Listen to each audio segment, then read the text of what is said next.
Счастье, счастье, счастье летит. Богеми гороскопа. И это счастье мы с вами запускаем вместе, мои любимые водолеи. Запускаем счастье в 23-й год. А мы с вами сейчас посмотрим, с чего начинается 2023 год для вас. Ну а вижу Розану, слышу счастье, богемский, всегда богемский лайк. Итак, мои хорошие, январь начинается с того, что мы наблюдаем стелиум в знаке зодиака Козерог. Что это для вас? Начинается год вот с такого вот устойчивого, сильного, больших показателей, которые ответственность несут, трудолюбие, уважение, лидерство. И за это все отвечает весь год. Вот так выстроились планеты. Но это ваш управитель. Это такой же ваш управитель. Да, все это собралось в Козероге, но там Сатурн такой же управитель, который еще и находится Сатурн у вас. Поэтому абсолютно это отразится на весь год и по вашему знаку зодиака. Итак, для вас январь месяц не стартует моментально, активно, вперед. Нет. Для вас такое положение планет подсказывает: я почти готов, но я собираю энергию, я экономлю энергию. Вот сделать этот шаг вперед, я ее немножко экономлю, у меня ее недостаточно. Вот так для вас начинается год. И сейчас мы посмотрим, какие показатели про это говорят. Какие показатели про это говорят. Итак, Солнце будет находиться до 22 числа в знаке зодиака Козерог. Для вас позиция закрыта. Нет, да, это Солнце, это лидер, это руководитель, это эго, это мужская энергия. Для вас в очень закрытом экономном режиме находится. Потому что солнышко готовится перейти к вам с 22 числа. Но в этой позиции, в которой сейчас находится, для вас это отдохнуть, не сразу стартовать, не сразу такой разбег сделать. Вот что-то, какой-то эконом-режим. Но находясь в таком экономном режиме, для вас Солнце, то есть ваше эго, ваша мужская энергия. В каждом из нас две энергии. 50 на 50 мужской и женской энергии. Так вот эта вот энергия силы, движения, реакции, это Солнце. Марс, мужская энергия, Солнце, огонь. Так вот, эта энергия находится у вас в эконом-режиме, но тем не менее делает очень гармоничные аспекты. Делает гармоничный аспект к Урану, делает трин 5 числа. 18 числа это Солнце в таком у вас закрытом положении. Сберечь энергию, сберечь батарейки. Сделает очень хорошее соединение с Плутоном, который тоже находится в очень пассивном у вас состоянии. Нет сил больше на трансформации. Ее хочется, эту силу, эту энергию сэкономить. То есть дела, которые вы будете делать, по инерции делаете. Вот таких, как, знаете, начинаний, куда-то активно подключиться, чем-то активно заняться. На это просто не будет у вас, для вас не энергия нужна, для вас нужен воздух, стимул. Для вас воздух – это стимул. И когда он у вас свободен, когда он в полете в таком свободном, вот у вас тогда появляется и энергия, и идеи, и силы, и желания, все-все-все. Закрыт январь. Просто меня услышьте, что экономьте это все. Не потому, что я вот себя должен заставить, я не могу делать, а вы заставлять себя не можете, не хотите. Вы не можете не себя заставлять, ни кого-то. Вы не давите ни на кого. Вы даете эту свободу. Даже если ты не пользуешься, но я хочу, чтобы она у меня была. Я хочу осознавать и понимать это. Так вот, такой даже чудесный секстиль, соединение, которое Солнце сделает с Плутоном, оно тоже, это соединение только вам во благо, но в очень экономном режиме. Да, у меня будут происходить какие-то события, у меня может быть даже какое-то такое, ну, вроде знакомство произошло, как-то вроде пойти, не пойти на свидание, позвонить или не позвонить, ну, может быть, пообщаться. Ну, может быть, вот как будто ты лень какая-то, как будто со стороны выглядит, что ой, какой он ленивый или какая она ленивая, лежит, ничего не делает. Вот вроде убраться надо. Я как-то вот что-то завтра или вот, ну вот такое состояние. Поэтому даже на таком чудесном соединении между Солнцем и Плутоном позвольте себе это. Вот понимаете, ну вот не заставляйте, не хочется, не делай, не хочется, не откликайся. Но моменты эти будут. Будет момент, вот кто-то познакомился, завязалась какая-то переписка. Да, она требует что? Любая переписка требует что? Энергию, подпитку. Вот насколько будет получаться, хочу отзывать. Это может даже точно так же и произойти. Кто-то вам звонят из государственных органов. Надо прислать какую-то бумагу, дослать, для того, чтобы вы получили надбавку, для того, чтобы у вас пересмотрели дело. Казалось бы, это да, это в вашу пользу. Но вот нет сил лезть, искать эту бумажку. Или пойти ее отправить. Или просто по имейлу. Вот не хочется. Следуйте этому своему позыву. Потому что даже если вы сделаете, то не туда отправил, то не то получилось. Меркурий на ретроградном движении. А Меркурий, он такой подвижный для вас. Он очень воздушный и тоже у вас в закрытом состоянии. Вот так собрались планеты. Весь стелиум, который находится в Козероге, для вас это позиция эконом-режима. Вы это прекрасно будете чувствовать после Нового года. Как будто бы нет энергии. Так расположены звезды. Понимаете этот процесс? По силе возможности, что вы можете какие-то обязанности, которые делать, делаете. Но если что-то не получается, то это в феврале месяце абсолютно, уже просто когда Солнце перейдет к вам, и многие туда подтянутся, этот стелиум побежит к вам. Тогда, конечно, совершенно будет другая картина. В январе пока так. 21 января у вас будет новолуние. У вас произойдет новолуние. Солнышко к вам зайдет 21-го. Итак, у вас будет новолуние в вашем знаке. Это, конечно, вот ты как будто ты на свет народился. И ты этому миру, ты народился на свет, и ты этому миру говоришь: я здесь, я присутствую, я родился, я богема. Я вам многое могу даже наперед сказать, даже наперед что-то вам предусмотреть. Я понимаю, как будет, я и вы. Здесь набирается совершенно другая энергия, потихоньку подтягивается этот весь стелиум к вам, постепенно, потихоньку. И год, когда уже даже Плутон туда к вам перейдет, то, конечно, год совершенно возьмет, а Плутон перейдет на самых лучших градусах, поэтому наберет попозже год, вот этот оборот наберет. Меркурий находится тоже в знаке зодиака в этот Козерог, и до 18-го находится в ретроградном движении. Это хорошее положение Козерога, это ответственный, хорошее положение Меркурия, это ответственный Меркурий. Меркурий, который дело, слово не расходится с делом. Да, и, конечно, на вас он будет точно так же влиять. Да, вам не захочется где-то выглядеть опоздавшим, не успевшим, забывшим, не захочется. Да, если вы назначите куда-то, захочется и вовремя прийти, и предупредить, и сделать, и собрать бумаги.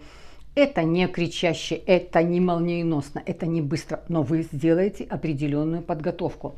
И Меркурий, находясь в Козероге, он амбициозный, он о себе заявляет, он о себе говорит, он очень презентабельный, ответственный, он даже какой-то такой руководящий, вот такой Меркурий. И сделает очень два хороших аспекта сделает с Ураном, с вашим Ураном. Вот такой роскошный Меркурий сделает с вашим Ураном, который находится в Тельце. Сделает гармоничный аспект, тригон называется. сделает 8 числа и сделает 30 числа. Ну да, безусловно, конечно, это ваш управитель. Ваш управитель и Меркурий, который будет с ним делать, это Меркурий, который такой же стихии, легкой стихии. Гармоничный аспект, прекрасные новости, чудесное известие. Выбираетесь из какой-то рутины, выбираетесь из какой-то проблемы, выбираетесь из какого-то состояние, которое давно вас посетило, особенно 30 числа, когда уже солнце будет у вас. Такое состояние какого-то маленькой такой вот, не люблю это слово, ну, в состояние зашел такое вот уныние маленького, какого-то вот что-то безразличия, вот даже больше безразличия вам подходит. Вот ты здесь выбираешься. Потянулся за какую-то книгу, взял, что-то почитал. Ой, какой класс, она тебя увлекла. Фильм какой-то поставил, тоже в тему. Информацию какую-то узнал. Случайно, неожиданно на работу пригласили, а ты хочешь туда идти. Куда-то что-то, виза куда-то твоя открылась. Где-то, то есть начинают открываться вот эти вот двери. Они не были закрыты наглухо, но они были вот в этой энергии сбережения. Вот что-то, дверь открыта, а воздуха мало. Окно приоткрыто, а что-то не чувствую свободу. Вот так было. Но постепенно, как только солнышко туда к вам перейдет и подтянется весь этот стилиум к вам, то у вас совершенно другая картина вырисовывается. Дальше смотрим Венера. Венера порадует вас, потому что 3 числа Венера заходит в знак зодиака Водолей и пробудет у вас до 27 числа и захватит еще тот кусочек, когда будет там солнышко у вас. То есть Венера переходит с 3 января к вам, и это вот при всей такой расслабленности, мало энергии, мало желания, а ты все равно преобразился. Вот как будто дается вам энергия для того, чтобы ты вот отдохнул, и когда ты отдыхаешь, у тебя прям какая-то регенерация происходит. Ты как-то выспался, ты отдохнул, ты расправились все какие-то складочки, внутри какие-то все морщинки, как будто вот на душе хорошо. Вот такое вот появление Венеры, она вас этот месяц и поддержит. Она будет являться, будет батарейкой, потому что она будет у вас находиться. И находясь у вас, она заходит к вам с 3 января, а 4 сделает чудесный, прекрасный секстиль, делает с Юпитером. С Юпитером делает прекрасный, чудесный аспект. А это о чем это говорит? Большое счастье. Просто не соединяется, а секстиль делает. Это такой гармоничный аспект делает с малым счастьем. Большое счастье и малое счастье вместе. Они друг другу протянули руку помощи. То есть, да, конечно, только вот это положение Венеры, а это положение и материальное, и положение, когда ты нравишься, тебе нравятся. Это положение, когда романтика в твоей жизни появляется, влюбленность появляется. Оно не на больших таких тонах, потому что весь месяц чуть-чуть, немножко, только набираю. Я готов, но я почти готов. Я уже готов, но я еще чуть-чуть, дайте мне немножечко время. Я вот еще чуть-чуть мне осталось. Я почти, но я готов. И здесь, конечно, Венера, делая такой секстиль с Юпитером, настолько вас расслабит. Знаете, как получается? Я не делаю никакие дела, а они у меня все решились. Я что-то не отвечал, я не послал, а мое дело решилось, а у меня получилось. Я вот что-то как-то не обновлял сайт, я там на продажу что-то поставил. Ой, как-то странно, продалось все у меня. Как-то вот вроде я не делаю, потому что нет этой большой энергии, ее не будет. А как-то дела все сделались. Вот это сделает Венера, которая будет находиться у вас и такой чудесный сделает секстиль. Следующее смотрим Марс. Марс пойдет с 12 числа на прямое движение. До 12 Марс будет находиться в ретроградном движении. И Марс находится в знаке зодиака Близнецы. Такой Марс, энергия, которая вам знакома, энергия, которая вам близка, эта энергия. И для вас Марс находится в пятом секторе.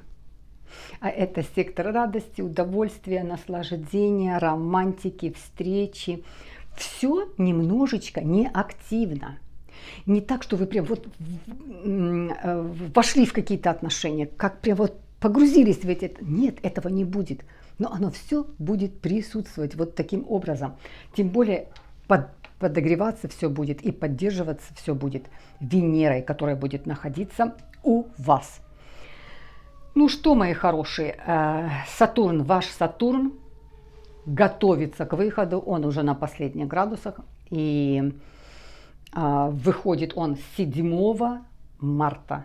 7 марта Сатурн будет направляться, делать транзит в знак зодиака Рыбки, а 11 июня Плутон зайдет в ваш знак и зайдет в самые лучшие градусы. Поэтому Плутон придет к вам для того, чтобы эти свои самые лучшие градусы, оно не трансформирует. Когда оно заходит, оно оно созидает. Трансформации пойдут дальше. Пока Плутон, когда он зайдет в самых своих таких сильных градусах, которые всегда делают только на созидание. Ну вот такой вот у вас месяц. Будете чувствовать как будто бы вялость, как будто бы со стороны будут говорить: такой ленивый, год начался, ничего не делает. Пусть кто как видит, пусть так и понимает. Вы должны для себя понимать, да, действительно, этой энергии не будет. И это не лень, и это не разочарование в чем-то. Это действительно на спаде, и энергии нет. Но уже как только солнышко в 21 числа зайдет к вам, и этот стелиум подтягивается к вам, энергия совершенно другого плана меняется. Ну что, мои хорошие, месяц для вас, я почти готов. Вот, ну, готов, но почти. Дайте мне еще дайте мне вот эти вот 2-3 недельки, я еще как-то вот чуть-чуть соберу, заряжу эту батарейку, и тогда, конечно, Водолея будет не удержать. Вот такой для вас месяц. Ну что, мои хорошие, запускаем вместе счастье, вот в этой красивой форме, любви. Возьмем его крепко, но мягко. И водолеи делают. Водолей может держаться крепко, но держится мягко. Это никогда от водолея нет какого-то напора, давления, что-то гнуть свою линию, сломать, давить. Нет такого. Поэтому да, делаем счастье в эту форму. Запускаем его, берем его крепко и несем с вами весь 23 год, который принесет большие изменения. Запускаем вместе. Ну что, мои хорошие, вижу Розану. Все, кто со мной, несмотря ни на что, все равно будет нести это счастье. И все, как бы ни складывалось, и что бы ни случилось в жизни, будет опираться вот на это мягкое счастье. И, отталкиваясь от этого, решать все свои дела. Вижу Розану, слышу такие слова. Конечно же, только богемский. От Водолея всегда только богемский лайк. И, конечно же, большое спасибо за поддержку канала. Становитесь спонсорами, поддерживайте канал, и мы с вами пройдем 23 год только вперед. Обнимаю вас. Вот всегда начинаю искать пультик. Вот он. Отключился. Сейчас мы его подключим.